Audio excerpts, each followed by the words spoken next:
It was another fine day in the state of Wyoming. Mr. Robinson came to see his engines in the yard. I know you don't mind hard work, but it has come clear that we need another engine to help out with the workloads. So I got us a Rio Grande Mountain type from the Denver and Rio Grande Western Railroad. He should be coming here any minute. Rolling into the yard was an engine that Daniel knew very well. When the engine stopped next to Daniel, the consolidation just glared at the engine. Ayla, Cody, and Collin, this is Mason. I have agreed to give him a trial. He needs to learn. Daniel, since you're D&RG engine, I need you to help him learn how we do things here. Good morning, said Mason in an oily voice. Nice to see you again, Daniel. It's been a while. Yeah. I'm not happy to see you. I will be keeping an eye on you. Now, Mason, I need you to take a freight train to Cheyenne, Wyoming for me. Daniel will help you understand how to handle freight cars.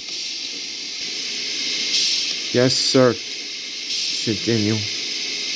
I am delighted to meet such famous engines. Yeah, just come on, let's go. I've got a bad feeling about Mason. Why is that, Cody? Mason is really a reckless engine, for what I know. He was a bit of a bully to me. Oh, I'm sure he won't be that bad, replied Ayla. I doubt it, Ayla, said Collin. Remember how I dealt with Alec from the Northern Pacific? I believe Mason is going to be a whole lot worse. Daniel also had his doubts about Mason. Come on, you mountain, he would call.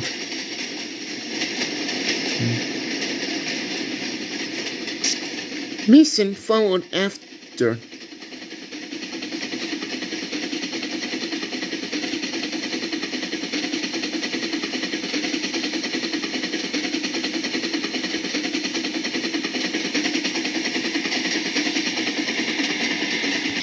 When they arrived at the yard, Mason was boasting again. You're worthy, Robinson. That Mr. Robinson to you, said Daniel. Apologies. Your worthy Mr. Robinson thinks I need to learn. He has mistaken.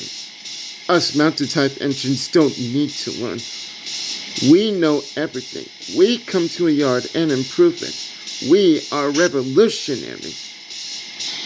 Well, if you're so revolutionary, why don't you take that freight train you've been assigned to? Alright, I'll do it. I'll prove to you, old-timer, that you are nothing but useless. He'll be in trouble soon. I know it. Mason backed down onto his train.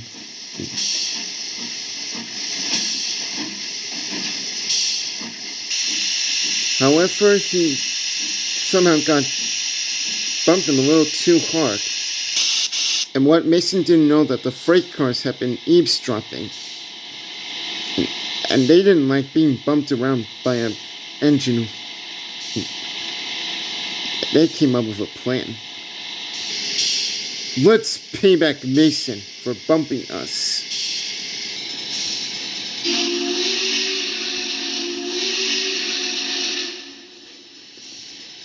Mason started off with a jerk, causing the cars to go bump into each other.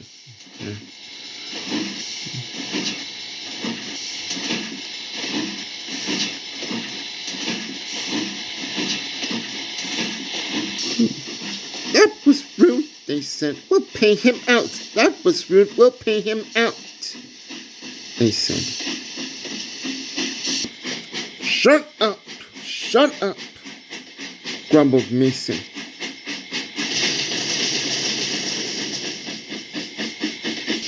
I better go fetch the breakdown crane if he comes off the rails, said Daniel. Mason was very rough with the freight cars. He banged them and bumped them around. The freight cars didn't like that at all.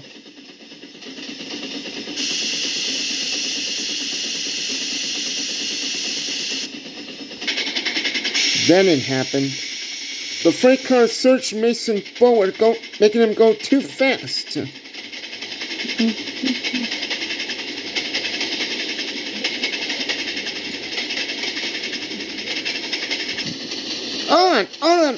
On, they called. Hey, what the? Oh, help, cried Mason.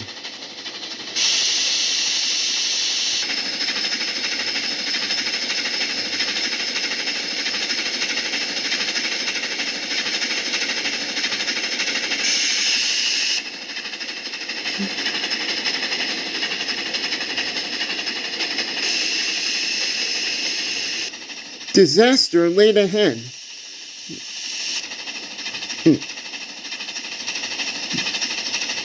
Mason went too fast. That's that he hit a sun kink on the rails.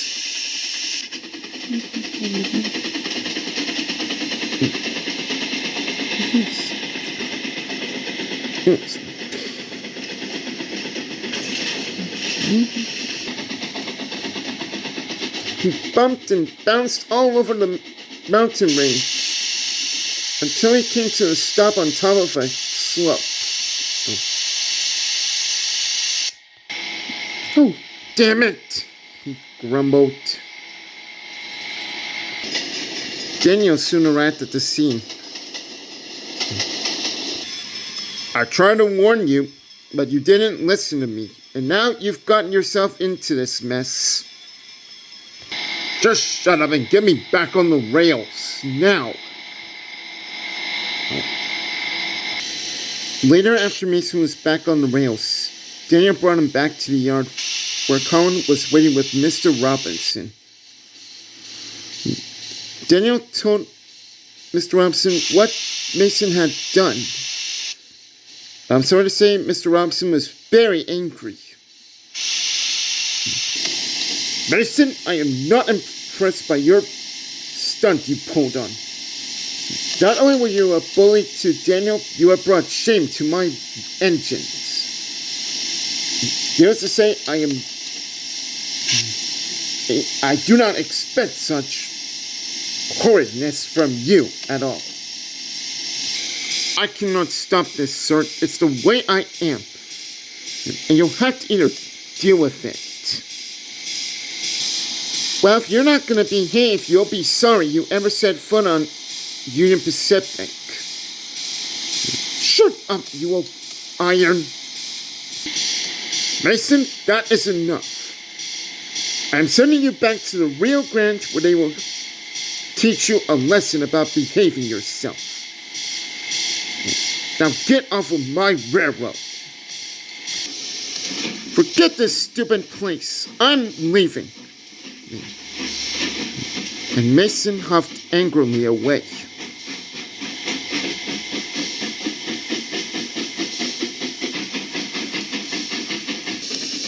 Do you think he'll ever change and not be such a complete jerk? Well, that's just up to him, and hopefully he will snap out of it. Otherwise, he's going to get his own ass kicked out of the D&RG for good. I heartily agree that Mason would have to start learning how to change his attitude, or even not. What do you think?